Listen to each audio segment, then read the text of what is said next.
আসসালামু আলাইকুম সবাইকে। চলে আসলাম সাত সকালে গোলাপ গ্রামে।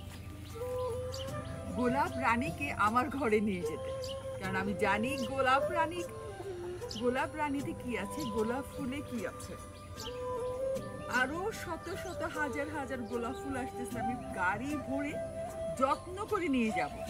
ফুলের রানী বলে কথা, এই রানীকে অনেক যত্ন করে আমার ঘরে নিয়ে যেতে হবে। ঔষধ দিলে তার পোকা থাকতো না। ভালো হয়েছে। আপনার তো ওষুধ ছাড়াটাই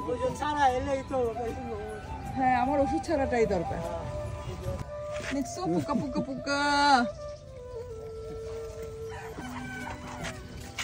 আমার গায়ে ফেলে দিয়ে আমার পোকা। কিছু বলছেন? ঠিক আছে। আজকে 50টা কম হয়েছে। 50টা কম হয়েছে কেন? কাইটা এই করা পারি নাই, ওই লোক গেছে যা। আচ্ছা, এখানে সবাই আপনারা এই যে গোলাপ, ধান, সবজি বাগান করেন না? সব এগুলাই এখানে। গোলাপটা বেশি, ওই জন্য গোলাপ গ্রাম দেওয়া হয়েছে না। এই বাটি এটার উপরে দিয়ে দেন আরো কিছু। হ্যাঁ, ও চায়না গোলাপ। আচ্ছা, না অসুবিধা নাই। কি সুন্দর।